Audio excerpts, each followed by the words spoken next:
my friend, and welcome back. My name is Hannah, and today I'm going to show you how I did this bronzed look.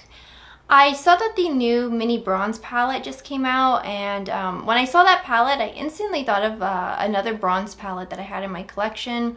And I've been having a lot of bronze looks in my algorithm, I think just because this palette has come out and it's summertime. So if you're curious on anything that I'm wearing on my face, what I mentioned in today's video, what I'm doing in other pockets of the internet, make sure to check the description box because I always have links down below.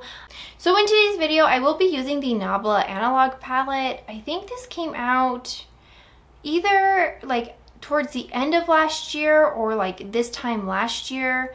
I really can't remember. I feel like I've had this palette in my collection for a long time, but when I look at it, I just think of it as like one of the newer palettes in my collection.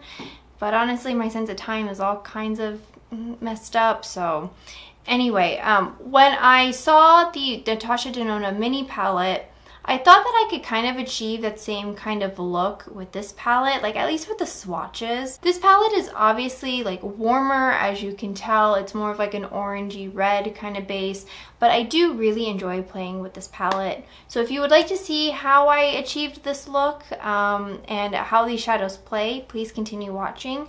But before I zoom in and start the look, I did want to talk about my lip product and my cheek product. I was using the Charlotte Tilbury Tinted Love in Bohemian Kiss. I kind of really like these products. Even the Saint Euphoria that's been in my work bag all week, these are really nice and like they dry down like matte and they're really pretty and I love how they age. They're not like the best on the cheek, but they're cute enough. I love these. So maybe keep an eye out on my monthly final thoughts and opinions. I just wanted to get that out there before I started, but let's go ahead and zoom in. So to start this look, I'm going to go in with a Sigma E40 and I'm going to take the shade Contact Sheet and I'm going to just swipe this in my crease and extend it out. And I'm just focusing on the center and sweeping out.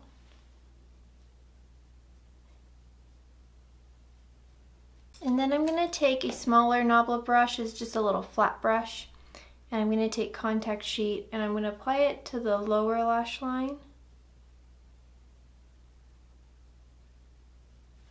And then using a Sigma E38, I'm going to take the shade Camera Roll and I'm going to pop that in the outer corner and blend it out. I'm going to take my time and kind of work with this shade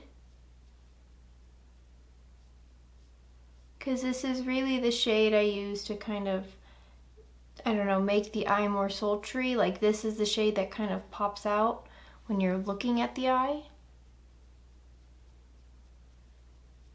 And then what am I going to do? I'm going to take the shade Noise with the E70, and this is like a deeper shimmer shade, but I'm just using this in the crease and outer corner to just again help like define the shape.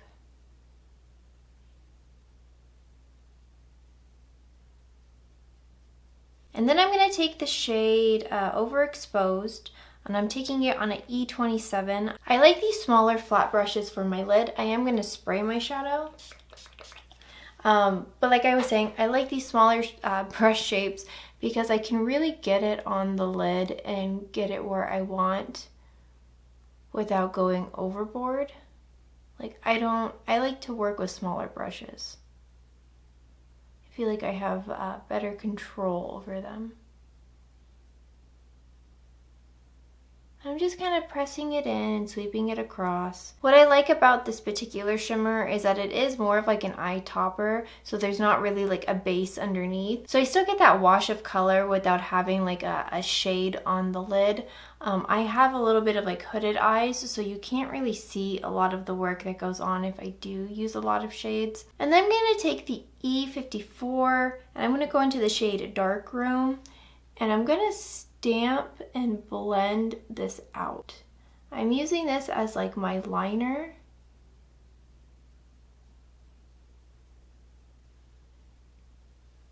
In this shade, I kind of take out like I'm doing a wing, but then I bring it down and kind of line the lower lid. I take it right under my bottom lashes and not really in the waterline.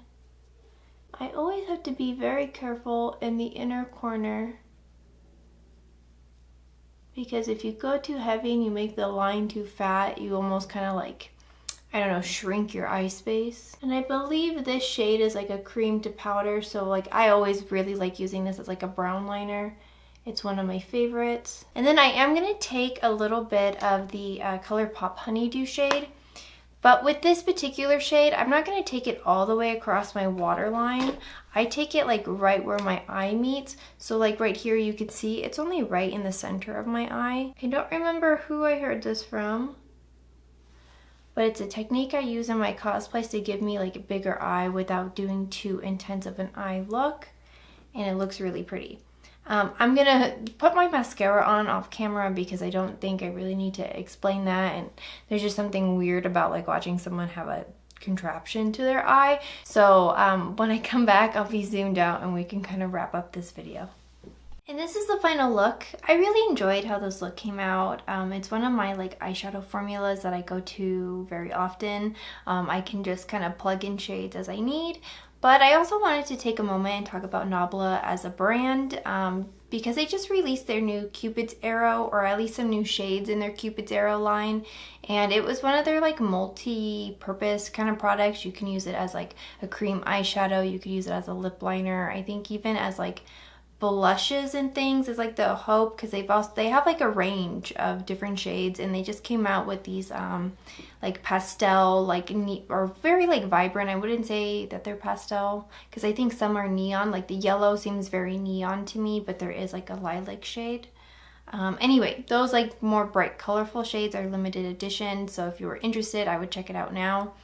But I feel like they've been releasing things kind of more thoughtfully, and I know that a lot of people give them criticism of like they release things too slowly, or there was like a long gap, like they were really trending and then they just kind of dropped off. But I think that the brand's kind of going through like a rebrand sort of. Like I've noticed that the packaging looks different, and a lot of the items that have been consistently going on sale have been a lot of their more like original releases, like the skin glaze blushes and bronzers and things like that. And they just came out with a skin tint last year with the concealer, and they have a face primer now, and they have these new eyeshadow palettes. What else? I don't know, I feel like, oh, they also released a brand new brow product, which I've been kind of like eyeing, but I don't really need a brow product right now. But when I do need one, I think that would be the one that I was gonna like pick up and test out. I don't know, let me know in the comments down below. Have you tried anything from Nabla? Are you interested in trying anything from Nabla? Do you, I don't know, even know that the brand exists? Also, let me know, did you pick up the Natasha Denona Mini Bronze palette? Do you enjoy it? Is it something that I should have in my collection? I don't know, I saw that palette and I instantly thought of my Nabla palette, and that was just like telling sign for me that I probably don't have to buy it and pick it up. But that's not because I don't think it is good, I just think that I already have that color story. But I would love to hear your thoughts and opinions down below. And if you liked hanging out with me today and you would like to see more, make sure you hit that subscribe button down below so you don't miss out, and I will see you guys in the next video. Bye.